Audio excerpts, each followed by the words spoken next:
తెలుగు శ్రోతలకు నమస్కారం.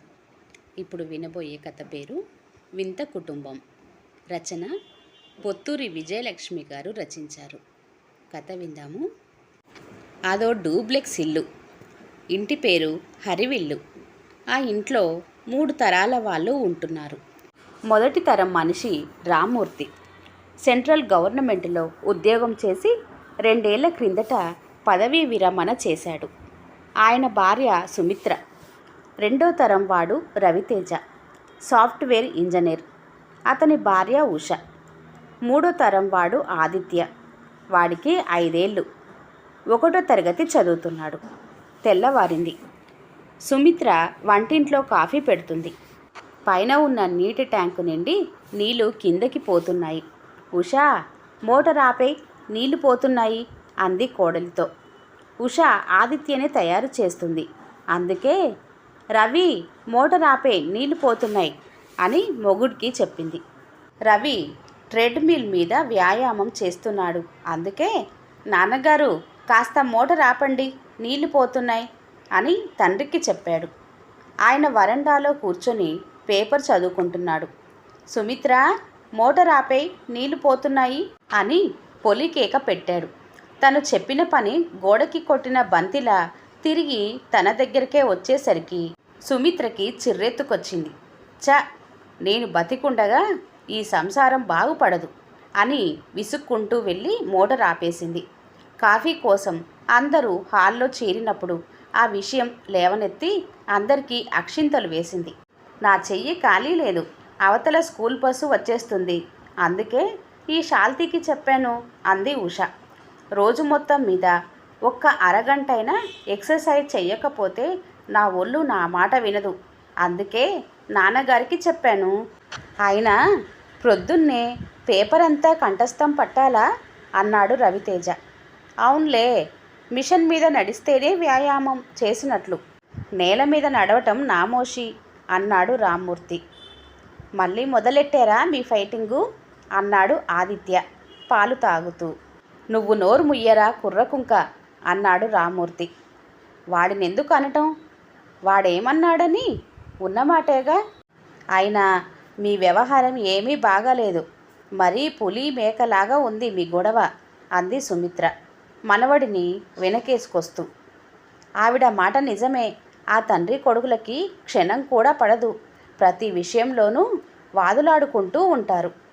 మళ్ళీ ఒకరితో ఒకరు డైరెక్ట్గా మాట్లాడుకోరు. ఓ మనిషిని అడ్డం పెట్టుకొని వాదించుకుంటారు. సామాన్యంగా వాళ్ళిద్దరికీ వారధి సుమిత్రే. డైనింగ్ టేబుల్ దగ్గరికి చేరుతారు టిఫిన్ చేయడానికి. నాకు దోసే వద్దు, నూనె ఎక్కువ ఉంటుంది, కార్న్ఫ్లెక్స్ తింటానమ్మా అంటాడు రవి. ఇవే మరి తిక్క ఆలోచనలంటే. కమ్మగా దోసే, కొబ్బరి చట్నీ వేసుకొని తినక తెల్లదొరల్లాగా ఆ పిచ్చివన్నీ తినటం ఏమిటో కదా సుమిత్ర అంటాడాయన. ఏం చేస్తాం, గతంలోలా ఒకసారి గవర్నమెంట్ ఉద్యోగంలో చేరి నిశ్చితంగా కూర్చునే రోజులు కావుగా ఇవి. మా ఆఫీస్లో ఏడాదికోసారి వైద్య పరీక్షలుంటాయి. అందులో ఏదైనా తేడా వస్తే ఇంటికి పొమ్మంటారు. అందుకే ఈ తంటాలు. లేకపోతే నేను దోశలు, పూరీలు, గారెలు లాగించేసేవాడినే అమ్మా అంటాడు కొడుకు. వారమంతా ఈ గడ్డి గాదం తిని వారాంతంలో అంగుళం మందాన చీజ్ వేసిన పిజ్జా, ఓ ఐస్ క్రీమ్, ఇటుక తెచ్చుకొని లాగించేస్తే కొలెస్ట్రాల్ అదుపులో ఉంటుందా సుమిత్ర అంటాడు తండ్రి. నెల మొదట్లో ఉంటుంది వాళ్ళ తమాషా. కంప్యూటర్ ముందు కూర్చొని వచ్చిన జీతం, కట్టాల్సిన బిల్లులు, ఖర్చులు లెక్క వేసుకొని డీలా పడిపోతాడు రవి. ఏమిటో గతంలో అయితే చక్కగా నెల జీతంతో ఇల్లు గడిచిపోయేది, ఇంకా మిగిలేది. రిటైర్ అయ్యాక కూడా రాజుగారి భరణంలాగా పెన్షన్ కూడాను. అదృష్టం అంటే అది. ఏ టెన్షను ఉండేది కాదు కదమ్మా అంటాడు రవి.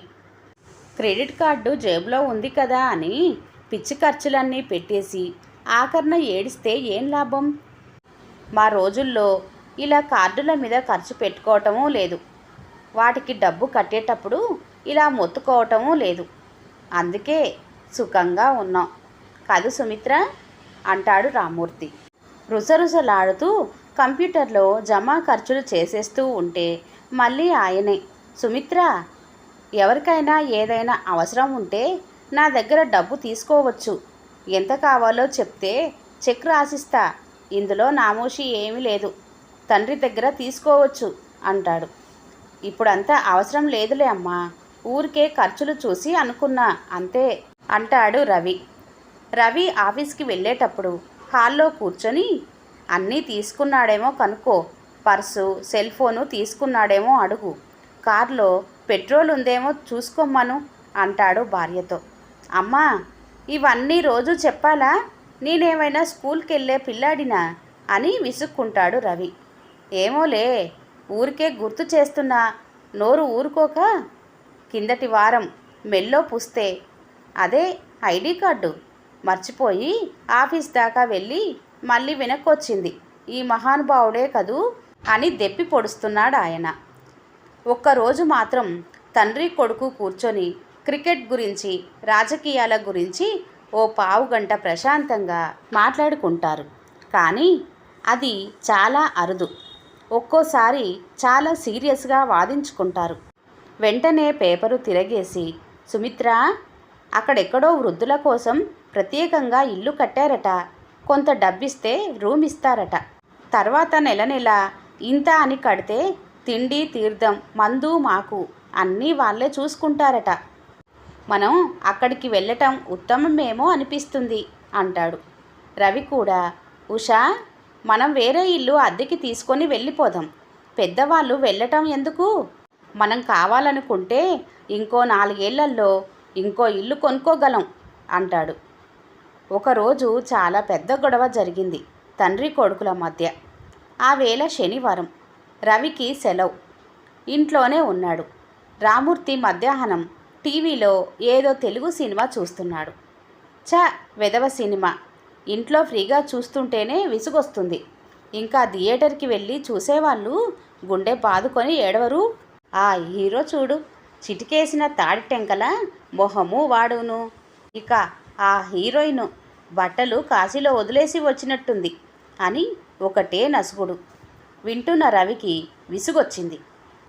అంత తిట్టుకుంటూ ఎందుకు చూడటం, ఛానల్ మార్చరాదా, లేకపోతే టీవీ తీసేసి అలా ఎటన్నా వెళ్ళొచ్చుగా అన్నాడు. దాంతో ఆయనకి కోపం వచ్చేసింది. ఏం, నా కొంపలో సనుక్కునే అధికారం కూడా లేదా నాకు అన్నాడు భార్యని పిలిచి. సినిమా చూస్తూ రన్నింగ్ కామెంటరీ చేస్తుంటే వినేవాళ్లకు తలనొప్పి రాదా అమ్మా అన్నాడు రవి. మాట పెరిగింది. ఈ కొంపలో నేనుండలేను, వేరే దారి చూసుకుంటాను అన్నాడు రామ్మూర్తి భార్యతో. వాళ్ళెందుకు వెళ్ళటం, మనమే పోదాం ఉషా అన్నాడు రవి. రామ్మూర్తి పేపరు తీసి సీనియర్ సిటిజన్స్ హోమ్ కోసం వెతికే వాళ్ళందరికీ ఫోన్లు చేశాడు. రవి కంప్యూటర్ ముందు కూర్చొని తన ఆఫీస్కి దగ్గరగా ఉన్న అద్దె ఇల్లు వివరాలు వెతికి వాళ్ళతో చాటింగ్ చేశాడు. ఆ రాత్రి రామ్మూర్తికి కాస్త నలత చేసింది. వాళ్ళు కిందనున్న బెడ్రూమ్లో పడుకుంటారు. పైన 3 బెడ్రూమ్లున్నాయి. ఒక దాంట్లో రవి, రెండో దాంట్లో ఆదిత్య పడుకుంటారు. మాటికి మెట్లెక్కి వెళ్ళటం కష్టం కాబట్టి రిమోట్తో పనిచేసే బెల్ ఒకటి పెట్టుకున్నారు. రామ్మూర్తి ఆయాసపడుతూ ఉంటే గుండెకి అమృతాంజనం రాసి పంచదార నీళ్లు ఇచ్చి చూసింది సుమిత్ర. తగ్గకపోవడంతో బెల్ నొక్కింది. పరుగున వచ్చేశారు రవి, ఉష. తండ్రిని చూసి గాబరా పడ్డాడు రవి. పైకెళ్ళి బట్టలు మార్చుకొని పర్సు తీసుకొని వచ్చేశాడు. తండ్రిని, తల్లిని కారులో ఇంటి దగ్గరున్న హాస్పిటల్కి తీసుకువెళ్ళాడు. పక్కింటి ఆవిడని లేపి ఆదిత్యకి సాయంగా పడుకోమ్మని అప్పగించి హాస్పిటల్కి వెళ్ళింది ఉష. రామ్మూర్తిని అడ్మిట్ చేసుకుని ఉపశమనానికి మందులిచ్చారు. ఆయన దగ్గర ఒక్కరు మాత్రం ఉండొచ్చు అంటే సుమిత్ర కూర్చుంది. రవి, ఉష బయట కూర్చున్నారు. ఏమిటో మొండి మనిషి, తన పట్టుదల తప్పించి ఎదుటివారి మాట వినిపించుకోరు. ఎంతసేపు ఇతరుల గురించి ఆడటం తప్ప తన గురించి ఆలోచించుకోరు. ఆయనేనా, నాకు మాత్రం ఉండదా ఆయన మీద అభిమానం? మంచి బ్రాండెడ్ షర్టు కొనుక్కొచ్చి వేసుకోమంటే వేసుకోరు. నాకెందుకురా ఇవన్నీ, నువ్వు వేసుకో అంటారు. మంచి బూట్లు కొన్నా, మంచి వాచి కొన్నా అంతే, కొత్తది నువ్వు వాడుకో, నువ్వు వాడుతున్న పాతది నాకు ఇచ్చేయి అంటారు. విసుగొచ్చేస్తుంది నాకు అని ఆవేశంగా మాట్లాడుతున్నాడు రవి. లోపట రామ్మూర్తి అంతే. ఇన్నేళ్ళొచ్చినా ఇంకా చిన్నతనం లక్షణాలు పోలేదు. ఈ కాలం పిల్లలకున్న తెగింపు లేదు. ఎంతసేపు అమ్మా అమ్మా అంటూ నీ వెంట తిరుగుతాడు. నా మీద అభిమానంతో అమెరికా పోకుండా ఇక్కడే ఉండిపోయాడు. నేను వాడి కోసం సంపాదించింది ఏమీ లేదు. ఎప్పుడో కొని పడేశాను ఈ స్థలం. ఇంటి కోసం తనే లోన్ తీసుకున్నాడు వెర్రి సన్నాసి. తీసుకోగానే సరా తీర్చుకోవద్దు అని మాట్లాడుతుంటే ఊరుకోండి, మీరు హైరానా పడకండి అంటోంది సుమిత్ర. మర్నాడు ఆదివారం రామ్మూర్తికి అన్ని టెస్టులు చేస్తామన్నారు డాక్టర్లు. అప్పుడే ఆయన సెల్ ఫోన్కి ఫోన్ వచ్చింది. సీనియర్ సిటిజన్స్ హోమ్ నుండి. చూడ్డానికి వస్తామన్నారు కదా, వెహికల్ పంపించమా అని అడిగారు. ప్రస్తుతానికి ఆ ఆలోచన మార్చుకున్నాం అన్నాడు రవి. అలాగా అని బాధపడిపోయి మళ్ళీ మనసు మార్చుకుంటే మాకు తెలియజేయండి అన్నారు వాళ్ళు. రవికి కూడా చాలా మెయిల్స్ వచ్చాయి అద్దె ఇంటి సమాచారంతో. అందరికీ ఇప్పుడొద్దు అనే సమాధానం ఇచ్చాడు. రామ్మూర్తి గారికి టెస్టులు అన్నీ అయ్యాయి. ఏమీ తేడా లేదు, అంతా సవ్యంగా ఉంది. అప్పుడేదో కారణం వల్ల ఆయాసం వచ్చింది అంతే అని ఇంటికి పంపించేశారు. ఆ రోజు సోమవారం. రవి తీరిగ్గా కూర్చొని ఉన్నాడు. సుమిత్ర, ఏం ఆఫీస్ లేదా, వెళ్ళడా అన్నాడు రామ్మూర్తి. మీకు ఒంట్లో బాగాలేదు కదా, అందుకే 2 రోజులు సెలవు పెట్టాడు అందావిడ. నాకేమైంది, దుక్క పిక్కలా ఉన్నాను. వెళ్ళమ్మను, మళ్ళీ అక్కడ పనులన్నీ పేరుకుపోతాయి అన్నాడు. అంత కొంపలంటుకుపోయే పనులేం లేవు, సెలవులు కూడా మిగిలిపోయాయి అన్నాడు రవి. సెలవులు ఉంటే భార్యాభర్త పిల్లాడిని తీసుకొని ఏ ఊరికో వెళ్ళొచ్చు, అప్పుడు వాడుకోవచ్చు ఆ సెలవులు. ఇప్పుడు ఆఫీస్కి వెళ్తే బాగానే ఉంటుంది. ఆ మాటే చెప్పు ఆయన గారికి సలహా ఇచ్చాడు రామ్మూర్తి. ప్రపంచంలో అంతా నా మాట వినాలి, నేను మాత్రం ఎవరి మాట వినను అంటే ఎలా కుదురుతుంది చెప్పమ్మా అన్నాడు రవి. ఇద్దరూ ఆవిడని తడికల అడ్డం పెట్టుకొని వాదులాడుకున్నారు. భగవంతుడా, వీళ్ళిద్దరూ ఇక ఈ జన్మకి మారరు అనుకుంటూ లోపలికి వెళ్ళిపోయింది సుమిత్ర. నిజమే, మారరు. కారణం వాళ్ళిద్దరూ భారతీయులు. భారతదేశంలో పుట్టిన వాళ్ళకి ఆత్మాభిమానాలు, సెంటిమెంట్స్ కూడా ఎక్కువే. ఇంతటితో ఈ కథ సమాప్తమండి. ఈ కథ కనుక నచ్చినట్లయితే లైక్ చేయండి, షేర్ చేయండి. అలాగే మరిన్ని మంచి వీడియోల కోసం ఛానల్ని సబ్స్క్రైబ్ చేసుకోండి. మరొక మంచి కథతో మళ్ళీ కలుద్దాం.